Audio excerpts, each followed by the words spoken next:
It's 11 o'clock at night outside the borders of war, or 2 in the morning according to war wintertime. Time here doesn't bow to natural circumstances, or actually it doesn't to nothing else. The sun sets at 4 during the winter, with no other source of light for this bleak spot of the world in the 21st century. We sit all together in one room, and we shut the door even though 3 out of 4 of us suffer from claustrophobia. It's funny to assume that the war would appease such terrors of yours. Your share in your ancestors' remains and their civilization isn't enough to warm open spaces, so we must sit together in this room. This share of warmth is very cold, mixed with deep-set guilt. You are warm while the children of your country die from the cold. We are evil beings, void of any conscience. I want to talk about our lack of conscience. You can find this truth everywhere, in all places and all texts. But first I must say that I have a deep-set hate for white neon lights. I never knew that there was anything worse before I endured long evenings under LED light. The light's cords hang from the ceiling, spreading depression and misery throughout. Each of us carries a book of some form or other, and whoever has power left in their e-book is the luckiest of all. I have an e-book, but I prefer the paper version of books, and I don't know what ties me to the spot closest to the heater, where I love to curl up and lean against the cold wall. There is a beauty in the duality of hot and cold. Every now and then air emanates from the heater, which means the heater's fuel isn't clean, but that's the least of our concerns now at 2 a.m. after the shelling. This repressed scream doesn't matter. There is no smell of gunpowder inside this room. You can smell the orange peel burning on the top of the heater, and you see the rest of the peel on a plate on the table, waiting for one of us warriors to carry it to the kitchen. You will hear my sister asking about the smell of ironing, and you will see me move away slightly because that smell is the scent of my last pair of pajamas to not have burnt, and now it too is burning. I want to keep the plate of peel here, not out of laziness, but in the scent of oranges lies the intimacy of winter. In winter you hold on to that sense of affinity as you would to the train of your mother's dress as a child. Everything is strange and designed to make you feel like a stranger to yourself. You think you were born in the age of progress. People are voyaging to other planets, and yet we can't even move to the kitchen without planning the trip. And so, the dish must stay, and let that homeliness fill up the room if it can. My father never tires of repeating his observations on reading paper books in dim lighting. I could have understood his strictness when I was 6, but now it seems absurd. My head could roll off in front of us at any moment now because of what is happening outside. How does he have such faith that I won't die before my eyesight is ruined? I think it's a force of habit. If you do something forbidden and look around you, you'd understand what I mean. There are still glass windows in the room that haven't been broken yet. There is a TV screen, faces, a bookshelf and a fireplace, and a painting hangs above my head as I sit on the heavy wooden windowsill. All these are deadly weapons that can turn into shrapnel in a moment. My father only wants to believe one truth: his little daughter will grow old and won't wear glasses before her 50s. All this death at the door, and the fact that I've worn glasses since the second year of the war, means nothing to him. His daughter is ruining her eyes by reading in the dark, and this is unacceptable. Sit on the couch, or you'll hurt your back that way. My mother is beautiful. She still has the heart to pay attention to the pain in my back. She's afraid my back will stoop, and always tells me to straighten it, both literally and figuratively. With her phone always in her hand and her red spectacles on her nose. My mother is beautiful, but the same applies to her comments as to my father's observations. I broke my back in the second year of the revolution. One day, it suddenly happened, and I was far away. It brought me back to my country with an irreparable crack in my soul. They say the wounds of children heal quickly, but then why doesn't this wound stop seeping like the rusty winter gutters? The couch won't heal me, mother, it won't. It's 11 o'clock and we've all started to fall asleep in our seats. We can't stay in this room much longer. We must move to the other part of the house, the coldest part, after washing our faces with liquid snow seeping from the taps, and after we grow tired of waiting for the shelling to subside so that we can sleep through the night. PC.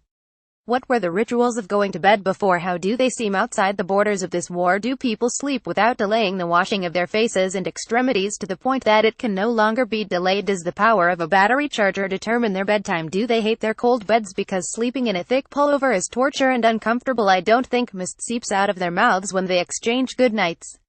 Do they have rituals, or is sleep so easy that they don't require them? I wouldn't know, but whatever habits they have must be different to ours.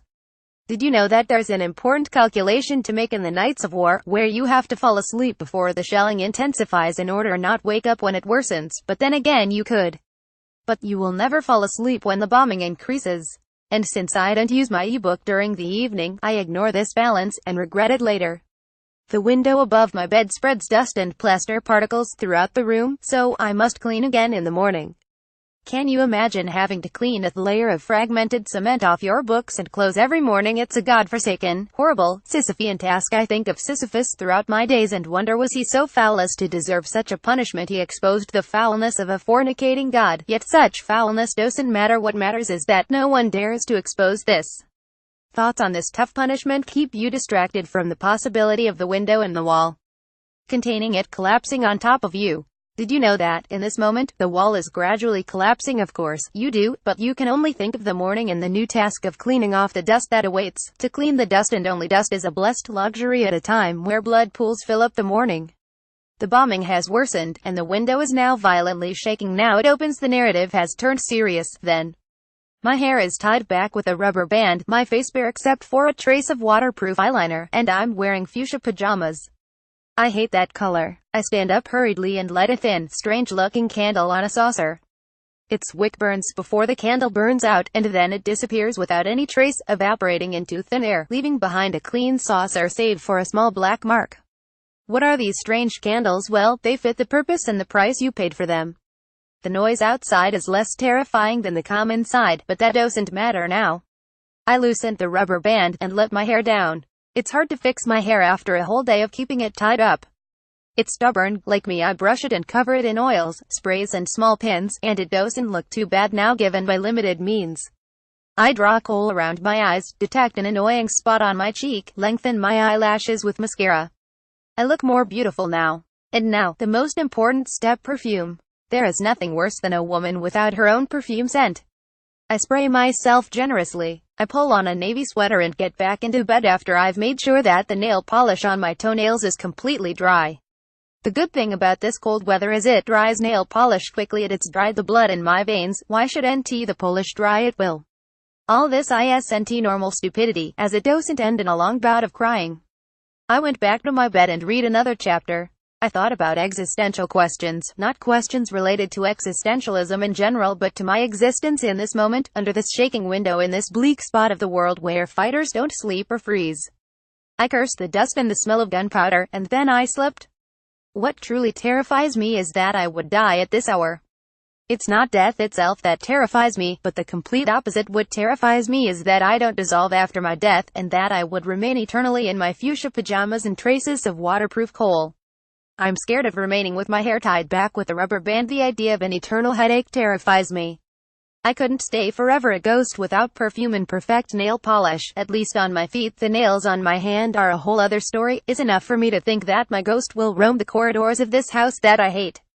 At the very least, one of the children will find me in my navy blue sweater and my neat, cascading waves, as neat as could be given my limited means. The child will smell my perfume scent clearly and won't be distracted by the traces of my waterproof kohl or ugly fuchsia sweater. I will give him many butterfly kisses with my long lashes. This child will love me, and I won't tell him about the war. I'll read to him the first chapters of The Time of White Horses, and he will love it. This child will love me. In the morning, I will wake up, so we haven't died then.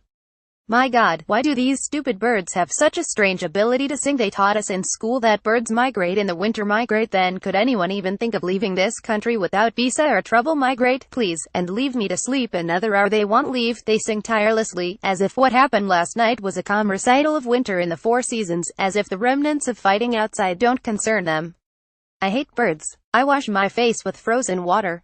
They say it tightens large pores. It tightens my heart, not just my skin's pores. I clean up the dust and shreds of cement. The size of the shreds shows the force of the fighting outside. It was moderate. I pull off the cover from the mattress. It looks like a pitiful surreal painting sleeping with a made-up face. Isn't a wise choice. The makeup stains extend beyond the cover to the mattress, which is also stained with kohl and mascara. I wash the mattress. I can't throw it out. It's the only one I can sleep on. It's delicate and kind to the back of my neck. Its color doesn't matter now. I love you, and may God bless that smile. It liberates prisoners and motivates rebels. My phone flirts with me every morning, distracting me from those annoying, energetic birds. I really hate birds. Here, you condole yourself by thinking of Dostoevsky's Hell and the 40 years he spent on hard labor. Don't fool yourself. You're not Dostoevsky. This suffering consumes you, and you want suddenly vomit a great person out of your wreckage. You're miserable, that's a fact. And now what now begins another day in the days of war. It's not a new day, there's nothing new about war, even if the suffering changes. This piece was first published in Arabic on the 13th of September 2017.